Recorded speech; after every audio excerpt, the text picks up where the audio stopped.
Bonjour Éric Denessé. Bonjour. Vous êtes docteur en sciences politiques, directeur du CF2R, Centre français de recherche sur le renseignement. On va évidemment parler de l'Ukraine aujourd'hui puisqu'on est au dialogue franco-russe et je remercie tout notre public pour cet intérêt quotidien vers notre chaîne. On fait beaucoup de conférences, vous avez participé à tous nos événements, je vous remercie. Mais le sujet d'aujourd'hui, c'est le Moyen-Orient. Le Moyen-Orient s'embrase, on regarde ce qui se passe avec beaucoup d'attention. Et en quelque sorte, ce conflit régional est beaucoup plus dangereux par rapport à la guerre en Ukraine. Pourquoi? Parce que c'est moins contrôlable en quelque sorte. Et donc, ma première question, en quoi le Liban représente-t-il une menace terroriste pour Israël? Alors, vous avez raison, c'est un conflit qui est très préoccupant, mais le Liban en tant que tel ne présente pas une menace terroriste pour Israël. C'est un mouvement du Liban, le Hezbollah, qui est opposé farouchement à Israël, à l'existence de l'État hébreu, qui représente une menace contre l'État hébreu. Comme au sud, le Hamas en a présenté une.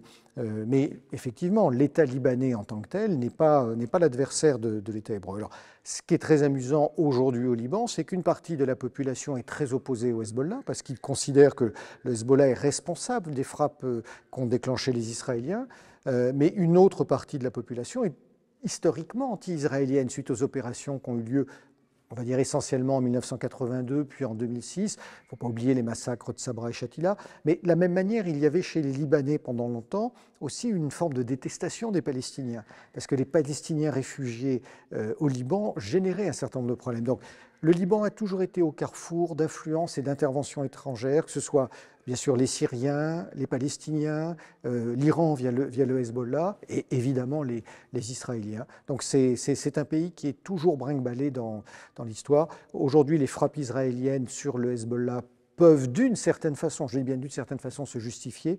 Mais alors sur le reste du pays et les morts innocents, c'est quelque chose quand même qui est extrêmement choquant. Il semble que l'Iran aurait déjà testé une première bombe thermonucléaire, de toute façon, auprès de certains experts, et notamment parce qu'on a eu le séisme en Arménie, et les experts scientifiques ont dit que bon, ça doit être ça. Est-ce que ça peut être un vrai tournant dans la région, justement pour ce conflit-là? Moi, je ne suis pas sûr. Je vais vous dire pourquoi. C'est que quand on regarde comment... Il y a deux choses. Quand on regarde comment l'arme nucléaire iranienne s'est construite, c'est assez similaire à la façon dont les Israéliens ont construit leur première arme nucléaire. Il faut rappeler les discussions. Alors d'abord, il faut rappeler que la constitution de l'arme nucléaire israélienne a eu lieu en même temps que l'arme nucléaire française et qu'un certain nombre de chercheurs israéliens ont contribué à la dissuasion nucléaire française, comme nous, Français, nous les avons beaucoup aidés. Mais je me souviens, il y a quelques années, avoir fait un livre sur les services israéliens et je me souviens avoir retrouvé dans les archives des discussions entre... je crois que c'est Yitzhak Rabin, si ma mémoire est bonne, et qui était directeur au ministère de l'Industrie et des autorités françaises, notamment le général de Gaulle, demandant un jour à son alter ego israélien pourquoi avez-vous besoin de l'industrie nucléaire, de faire un centre de recherche nucléaire. Et les Israéliens lui disaient mais c'est pour améliorer le travail en matière de santé, en matière d'irrigation. Et donc quand aujourd'hui les Iraniens défendent le principe des centrifugeuses et leurs travaux nucléaires, ils disent exactement la même chose. Nous ne voulons pas faire une arme nucléaire, nous voulons fabriquer des centrifugeuses pour l'énergie, au cas où nous n'ayons plus de pétrole. Donc, d'une certaine manière, la logique est la même. Donc, un certain nombre de reproches israéliens doivent être considérés au regard de ces événements. Je ne pense pas que le but des Iraniens soit d'avoir un arsenal nucléaire important. Je pense qu'ils veulent avoir une dissuasion minimale et malheureusement les événements récents vont accélérer ce phénomène.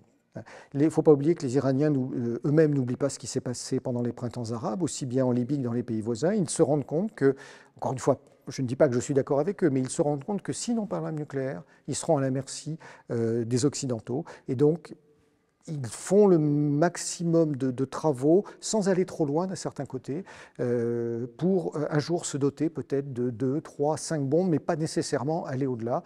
Et la question qui se pose, c'est que d'un côté, on a un discours israélien qui nous dit si les Iraniens ont l'arme nucléaire, ce sera une catastrophe parce que ce sont des fous. Et de l'autre côté, quand on observe la façon dont fonctionne le régime iranien, on se rend compte qu'ils sont quand même capables d'avoir des attitudes rationnelles. Et on peut d'une certaine façon, si je puis dire, espérer qu'il y ait une forme de dissuasion respective qui se mette en place, comme on l'a connu pendant la guerre froide entre l'Occident et l'Union soviétique, et que ce n'est pas un régime inconsidéré qui va prendre une arme pour rayer Israël de la carte, parce que les Iraniens savent très bien qu'ils seraient rayés de la carte en retour par des frappes israéliennes et américaines. La Russie, quel rôle pourrait-elle jouer dans ce conflit? Alors, il y a deux choses. Je pense que la Russie tire bénéfice d'un côté de ce conflit israélo-palestinien, israélo-iranien, parce qu'effectivement, à la fois l'aide américaine et l'intérêt du monde se détournent du conflit ukrainien. Donc ça, c'est quelque chose qui, à mon sens, est positif pour Moscou. D'autre part, il faut rappeler que les Russes sont très présents en Syrie, sont des alliés de l'Iran, que il y avait une espèce de pacte de non-agression depuis 2-3 ans au-dessus de la Syrie avec les Israéliens, mais que les Israéliens se mettent à frapper de plus en plus fréquemment en Syrie. Beaucoup d'éléments nous amènent à penser qu'ils ont ciblé un des frères de Bachar el-Assad récemment, il n'a pas été tué, mais sans doute est-ce un message là pour faire comprendre aux Syriens qu'il faut qu'ils arrêtent de soutenir les Iraniens, mais c'est assez choquant d'ailleurs. Et puis surtout, les Russes sont présents en Syrie en soutien du régime du président Bachar. Donc, il y a un deuxième aspect, c'est que les Ukrainiens ont envoyé près de 250 hommes ces dernières semaines pour former les combattants islamistes de Jabhat al-Nusra à l'utilisation des drones. Et bien sûr, ils viseront les forces du régime et les forces russes qui sont présentes. Donc l'exaspération commence à monter entre Moscou et Tel Aviv. Et puis il faut rappeler que le ministre des Affaires étrangères, Sergueï Lavrov, était il y a quelques jours en Iran. On ne sait pas ce qui s'est dit, mais les Russes ne resteront pas totalement les bras croisés s'il y avait des frappes de grande ampleur contre Téhéran, parce que voilà, les liens d'alliance les amèneront à s'engager d'une manière ou d'une autre. On va revenir au discours justement de Sergueï Lavrov à l'ONU tout récemment, un petit peu plus tard. Vous dénoncez dans plusieurs émissions, interventions, médias alternatifs et également chez nous, les manipulations des États-Unis dans le déclenchement notamment de différents conflits. Pour le public avisé, si j'ose dire, pour ceux qui nous suivent, vous, moi et beaucoup d'autres chaînes, c'est pas nouveau en soi, on sait. Par contre, peut-être pour le grand public, c'est justement quelque chose de nouveau. Là, je me permets de faire une petite publicité d'Histoire Magazine, une édition très très sérieuse, La CIA, la guerre en Ukraine par Éric Dénessé, où vous avez également écrit un article. Est-ce que ce sont, entre guillemets, les mêmes manipulateurs qui soutiennent d'un côté Israël, disent ce qu'il faut faire en Ukraine, etc. Qui sont ces gens-là? Alors oui, on a exactement la même logique aujourd'hui au Moyen-Orient qu'on a vu à partir de mi-2021 autour du conflit ukrainien. C'est-à-dire que la stratégie aujourd'hui des Américains et donc celle des Israéliens, c'est de pousser au maximum son adversaire en franchissant le maximum de lignes rouges pour l'obliger à réagir et du coup le faire apparaître comme un agresseur et eux-mêmes apparaître comme des victimes. Alors moi je n'ai cessé de le dire depuis la fin 2021, on a vu le durcissement des positions américaines, les provocations américaines qui ont conduit de façon, je dirais, directe l'armée russe à réagir. Elle ne pouvait pas laisser l'armée ukrainienne reprendre pied dans le Donbass en massacrant les populations. Donc voilà, on peut bien sûr dire que les Russes sont les agresseurs, mais il faut voir comment cette opération a été provoquée. Et on voit que la même chose se produit aujourd'hui dans le Golfe Persique et au Moyen-Orient. On l'a déjà vu tout simplement contre le Hezbollah. Alors, je suis évidemment de tout cœur et plein de compassion pour nos amis israéliens en raison des massacres du 7 octobre. Ce sont des actes barbares qu'il faut bien sûr condamner. Mais quand on voit comment les Israéliens, à partir de là, se disent « il faut que nous profitions de cette situation qui part encore une fois d'un événement horrible, mais pour essayer de refaire la carte du Moyen-Orient, eh bien, leur logique, c'est d'abord de voir comment est-ce qu'ils peuvent pousser le Hezbollah à les attaquer pour derrière ça riposter en se mettant en situation de victime. Ça n'a pas marché, puisque le Hezbollah n'a pas riposté. Ils ont fait l'attaque des beepers, ils ont tué un certain nombre de gens et blessé beaucoup de personnes du Hezbollah. Le Hezbollah n'a pas riposté. Ils ont lancé les frappes. Je ne vois personne parler d'une agression israélienne. Ils sont rentrés au sud Liban. C'est quand même condamnable. Je rappelle aussi que les Israéliens avaient frappé le consulat d'Iran à Damas avant l'été. Là aussi, on est sur un acte, imaginons qu'un pays tiers ait frappé un consulat américain quelque part dans le monde, ou israélien, je n'ose imaginer ce qu'auraient été les réactions. Personne n'a protesté. Et donc, pour l'instant, ils avancent. Et leur politique aujourd'hui, c'est d'essayer de voir de quelle manière ils ne peuvent pas provoquer l'Iran pour que l'Iran, à un moment donné, rentre dans le conflit et que là, avec le soutien des États-Unis, ils disent on va aller frapper Téhéran. Alors, c'est bien sûr non seulement la politique de Netanyahou, mais c'est aussi la politique d'un certain nombre de néoconservateurs américains. Alors, pour le coup, on a aussi bien des démocrates que des républicains. Il y a un atavisme très fort côté américain de détestation de l'Iran, qui remonte bien sûr à 1979 et la prise d'otage à l'ambassade de Téhéran, qui est de dire on n'a jamais réglé les comptes avec l'Iran. Et donc aujourd'hui, parmi les politiques américains, parmi les néoconservateurs du Parti démocrate, mais avec les gens comme Cheney aussi, côté parti républicain, ils cherchent aussi l'occasion de faire quelque chose contre Téhéran. Inversement, les militaires sont beaucoup plus prudents, parce qu'ils savent que ce ne sera pas une partie de plaisir et qu'ils ne vont pas gagner haut la main et qu'il y aura des conséquences. Et on est entre les deux, une partie des Américains qui veulent, d'autres qui ne veulent pas, et puis finalement Netanyahou qui fait ce qu'il veut. Et pour refaire un parallèle entre les deux théâtres, eh bien on se rend compte que les Américains pourraient être des deux côtés entraînés dans un conflit plus dur à cause de leur proxy, c'est-à-dire un Zelensky qui devient incontrôlable d'un côté, un Netanyahou qui est belliciste jusqu'au dernier degré de l'autre, et les Américains pourraient avoir une situation qui leur échappe. Vous parlez de Zelensky, il a proposé son plan de victoire, il est allé aux États-Unis il y a quelques jours. Est-ce qu'il croit encore pouvoir sauver l'Ukraine lui-même, ou c'est plutôt le plan pour sauver lui-même finalement? Et puisque apparemment, il a dit à ses troupes de se battre jusqu'au mois de novembre, c'est-à-dire les élections américaines. Alors, je ne sais pas ce que pense Zelensky, je n'ai bien sûr aucun contact avec lui. Mon analyse, c'est qu'effectivement, c'est là un homme qui est d'abord et surtout, dans la défense de ses intérêts personnels. Quand on voit le gouvernement ukrainien, d'abord, ce n'est plus un président légitime, j'ai envie de dire, ce n'est pas un gouvernement, c'est une mafia qui s'enrichit chaque jour un peu plus en fonction des aides qui leur sont données depuis l'étranger. Zelensky envoie sa propre population au massacre depuis longtemps, même s'il y a beaucoup de mercenaires. Et puis, il fait totalement la politique américaine. Parce que quel est l'enjeu aujourd'hui pour l'équipe Biden qui reste au pouvoir jusqu'en janvier 2025? Mais le premier concerné, c'est Jack Sullivan, c'est le directeur du Conseil national de sécurité. Son enjeu, c'est de faire tenir le front ukrainien jusqu'aux élections de novembre. Parce que si, dans les 15 jours qui viennent, l'armée ukrainienne s'écroulait, ce serait extrêmement négatif pour Kamala Harris. Donc il fait en sorte que ça tienne le plus longtemps possible. Et d'une certaine manière, si Kamala Harris était élue, son deuxième enjeu, c'est faire en sorte que le front ukrainien tienne jusqu'en janvier, le jour où elle prendra ses fonctions. Et donc, à ce moment-là, il demande aux Ukrainiens, autant qu'ils le peuvent, de dire « continuez à vous battre pour que nous ayons une chance de gagner les élections ». Et donc, ça veut dire que Zelensky fait totalement la politique américaine et envoie au massacre des troupes qui, finalement, d'abord, n'ont peu de chances d'emporter cette guerre. Enfin, c'est très clair, ont peu de chances de survivre. Et voilà, ils ne sont pas conscients qu'ils font la politique américaine nécessairement. Donald Trump s'est adressé récemment à ses troupes, à son électorat. Et il a dit que finalement, le danger américain intérieur est beaucoup plus important que la Russie et la Chine ensemble.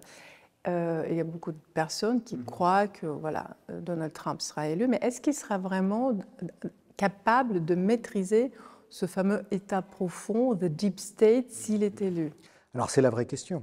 Parce qu'on se souvient de ses déclarations et de celles de Vance sans colistier en disant « si je suis élu, en 24 heures, je décroche mon téléphone et je résous la crise ukrainienne ». Et d'ailleurs, ce qui est intéressant, c'est de voir les différences entre les deux candidats. On a d'un côté un Trump qui pousse au maximum contre l'Iran et pour Netanyahou sur la crise israélo-arabe et qui est prêt à terminer la crise ukrainienne. Alors que côté Kamala Harris, elle est beaucoup plus engagée dans une poursuite du conflit en Ukraine, elle est beaucoup plus favorable, alors qu'inversement, elle est beaucoup plus proche des Palestiniens, même si pour l'instant, elle ne l'affiche pas trop parce qu'elle poursuit la politique de Biden. Alors, voilà, Trump, de ce côté-là, a des positions qui sont très claires. Maintenant, il faut qu'il soit élu en novembre. S'il est élu en novembre, il ne prendra pas ses fonctions avant janvier. Quand il prendra ses fonctions en janvier, il va mettre un certain temps à prendre l'administration en main, à faire une partie du ménage qu'il a annoncé qu'il ferait. Sauf que c'est toujours plus compliqué de faire le ménage.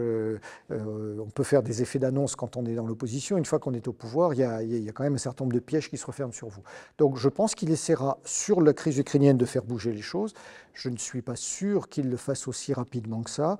C'est-à-dire que s'il prend ses fonctions en janvier, il faudra peut-être attendre 2-3 mois avant qu'on voit un résultat. Donc on peut se dire que, pour moi, il y a 2 étapes dans le conflit ukrainien aujourd'hui. C'est les élections de novembre. Parce que si, après les élections, Trump a gagné, peut-être que l'armée ukrainienne finalement déposera les armes, ou en tout cas certains combattants, mais que malgré tout, des choses pourraient continuer jusqu'au printemps prochain, pratiquement jusqu'au, je dirais, au 3e anniversaire de la guerre. Et ça nous ramène en 2025 exactement. Absolument. Et comme disent certains, cette guerre ne finit jamais.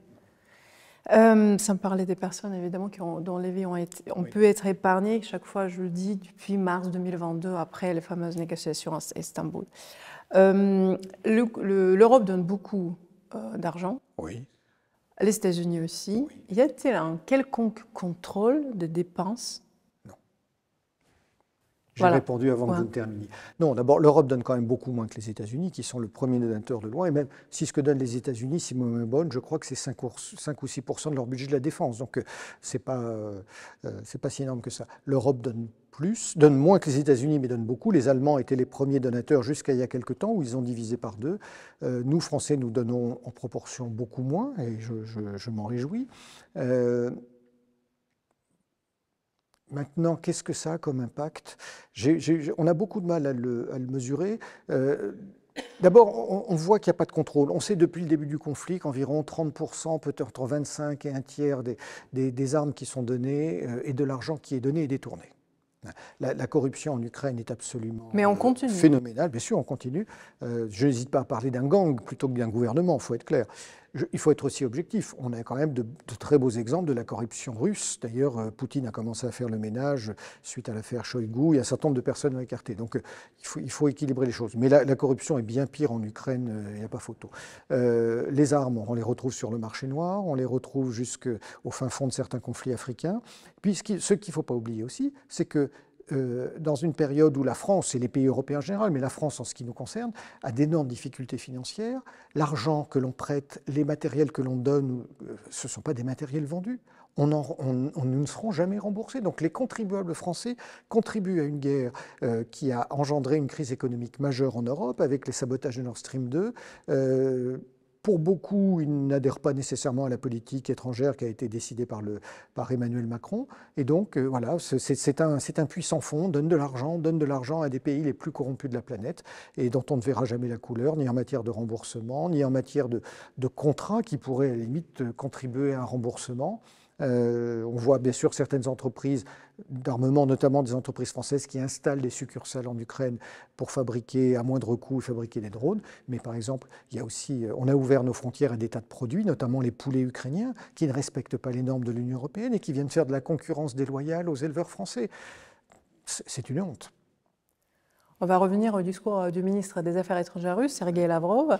Je vais citer, puisque j'ai trouvé quelque chose d'important à mon avis. Il a dénoncé ceux qui exigent que le reste du monde suive leurs règles. Je cite, « L'agression contre l'Irak a directement conduit à la formation de Daesh.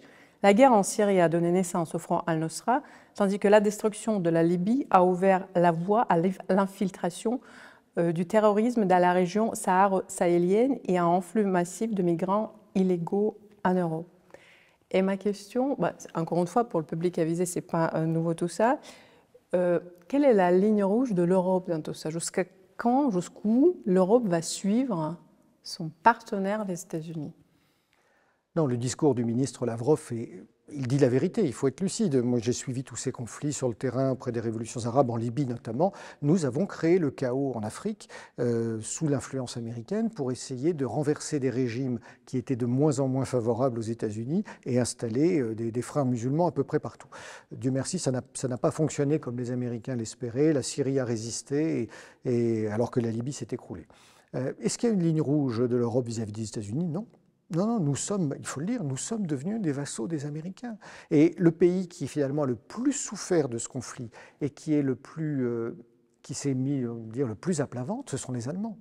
quand on voit l'impact du sabotage des gazoducs Nord Stream 2, quand on voit la manière dont les services allemands, le BND, ont eux-mêmes relayé la propagande américaine en voulant faire croire que peut-être c'était les Russes ou les Ukrainiens qui avaient fait cet attentat, quand on voit la justice allemande qui elle-même se met à faire des procès qui sont totalement fictifs contre des gens qui auraient fait soi-disant, ça montre à quel point les Européens et les Allemands en premier lieu se sont littéralement couchés. Alors c'est la même chose pour nous, Français. Je ne suis pas loin de penser que le président Macron a servi de poisson pilote à plusieurs reprises pendant ce conflit. D'une part, pour essayer à un moment donné de maintenir les relations avec Poutine, quand les Américains ne pouvaient pas le faire, et d'autre part, pour être celui qui était le plus en pointe lorsqu'il a menacé d'envoyer des troupes françaises sur le terrain. Et ce qui a d'ailleurs déclenché des réactions très virulentes de la part des autres Européens. Donc, dire que nous avons une politique étrangère indépendante, non, pas plus la France que l'Allemagne aujourd'hui. Nous sommes coincés, l'Union européenne et l'Europe en règle générale, est coincée, bien sûr, entre les mains des Américains, mais entre la main de deux autres acteurs, les Britanniques, qui sont totalement anti-russes, historiquement et viscéralement, pour des raisons dont certaines peuvent s'expliquer et d'autres dont je vois mal l'origine. Et puis d'autre part, les ex-pays de l'Est, les anciennes républiques de l'Union soviétique, les Baltes principalement, les Polonais, les Moldaves, qui de l'autre côté, là aussi pour des raisons historiques qui peuvent être comprises, mais qui sont très anti-russes. Et ces gens-là sont en train d'orienter la communauté européenne au sens large dans une position totalement anti-russe et sont totalement inféodés aux États-Unis, achètent du matériel américain avec des fonds européens. Donc nous sommes aujourd'hui, je dirais, les 27 États européens sont en réalité les 77, nous sommes rentrés, il y a 77 États américains. C'est difficile de voir autrement. À un moindre degré, la Hongrie, la Slovaquie ont pris des positions différentes, mais tous les autres sont alignés sur Washington, c'est très clair. Vous parlez souvent des médias et du rôle des médias. Et là, depuis le début du conflit en Ukraine, on voit très bien, donc le narratif est toujours le même. Si l'Ukraine tombe, nous, on va tomber. Ce dernier temps, j'ai entendu Emmanuel Valls, ce n'est pas un journaliste, mais elle a dit, si Israël tombe, nous, on va tomber. Le narratif, le même, est partout, chez les politiques, chez les journalistes. Jusqu'à quand? Pourquoi? En fait, c'est toujours la même question. Il n'y a pas de vraie réponse, mais on est toujours dans le même narratif. Oui, le but, c'est de faire peur aux gens et de justifier des politiques qui sont finalement... Est-ce que ça marche encore? Sans fondement. Je ne pense pas. Je ne pense pas, parce que quand même le public, même s'il n'est pas spécialiste des questions géopolitiques, est capable de comprendre que depuis 2 ans et demi que dure le conflit, les Russes n'ont pas avancé plus de 300 km au maximum à la distance de leurs frontières, que les combats sont suffisamment durs et que l'Europe n'est pas menacée. Tout ça est un mensonge éhonté. Alors le mensonge est encore plus fort sur le Proche-Orient, parce qu'effectivement, même si Israël est une démocratie, même si elle est pleine de valeurs occidentales. D'abord, l'Occident défendra toujours l'existence de l'État hébreu, mais ce n'est pas parce que les Israéliens sont en guerre aujourd'hui qu'il y a un danger majeur pour l'Europe. Donc on est encore dans des attitudes totalement abusives, avec des propos qui n'ont pas de sens. Je pense que ça marche de moins en moins sur la population européenne et française. Alors, il y a quelque chose qui marche, et bien sûr, nos compatriotes qui appartiennent à la communauté juive sont bien sûr, pour des questions tout à fait affectives, tout à fait compréhensibles, très touchés par ce qui se passe là-bas. Mais encore une fois, ça ne veut pas dire qu'eux-mêmes sont des soutiens de Netanyahou, et c'est pour ça que c'est extrêmement préoccupant et même, je dirais, scandaleux de voir l'accroissement des actes antisémites en France, parce qu'il faut quand même faire une différence fondamentale entre la communauté juive de France et ce qui se passe en Israël. Vous pensez que la haine anti-russe en soi, chaque fois, je répète et je rappelle que le dialogue entre les sociétés civiles existe, le dialogue franco-russe en preuve, et il y a beaucoup de Français qui aiment la Russie, beaucoup de Russes qui continuent à aimer la France. Vous avez dit une fois, d'ailleurs c'était notre conférence, que le malheur en fait entre nous, c'est que ces liens ont été coupés en 2022 justement. Est-ce qu'on peut revenir à la normale? Est-ce que cette russophobie, à un moment donné, va quand même s'arrêter? Alors je pense qu'il y a une russophobie, entre guillemets, qui est née en France sur le conflit ukrainien et qui touche essentiellement les médias, un certain nombre de chercheurs universitaires très, très anti-russes et un certain nombre de politiques. Mais que ce n'est pas le cas dans la population française. D'abord, il y a ceux qui réfléchissent et qui ne se laissent pas avoir, puis il y a ceux qui sont victimes de l'influence des médias, qui sont peut-être devenus anti-russes pendant un moment donné, et le jour où les médias changeront de couleur, ils redeviendront... je pense que la francophobie n'est pas présente en Russie. Alors, c'est peut-être le cas chez certaines élites russes qui sont très déçues et scandalisées du fait que la France soit, qui était un partenaire majeur avec des liens d'amitié très forts, ait été suiviste de la politique américaine. Donc il y a une vraie perte de crédit. Maintenant, je pense, moi, que si le conflit se termine dans les 6 mois qui viennent, je pense que les liens se retisseront plus vite qu'on ne l'imagine. Alors, je le pense pour 2 raisons. D'abord parce que les Américains sont suffisamment pragmatiques pour faire un virage à 180 degrés et, après s'être rendu compte que leur politique ne menait à rien, rétablir des liens avec Moscou. Mais je pense que ça se fera d'abord avec les Américains avant de se faire avec l'Europe, sur un plan politique, je ne parle pas sur un plan culturel. Et je pense que ça se fera d'autant plus volontiers que le président Poutine est quand même quelqu'un de très pragmatique lui-même et que ce serait une occasion, à mon sens, pour la Russie de ne pas être totalement dans les bras de la Chine et de rééquilibrer sa politique étrangère. Au moins sur le plan politique, sur le plan économique, ce sera plus difficile. Après, sur la façon dont la France sera perçue, ça dépendra aussi d'un nouveau gouvernement éventuel dans les 2 ans qui viennent ou après 2027 quand il y aura les élections. Il n'y a pas de francophobie en Russie, ça je confirme, mais il y a une grande déception. Voilà, oui, c'est ce qu'on ressent. Voilà. C'est ce qu'on ressent. Merci beaucoup, Éric de Nessé, de venir au Dialogue franco-russe et de garder ce dialogue. Merci.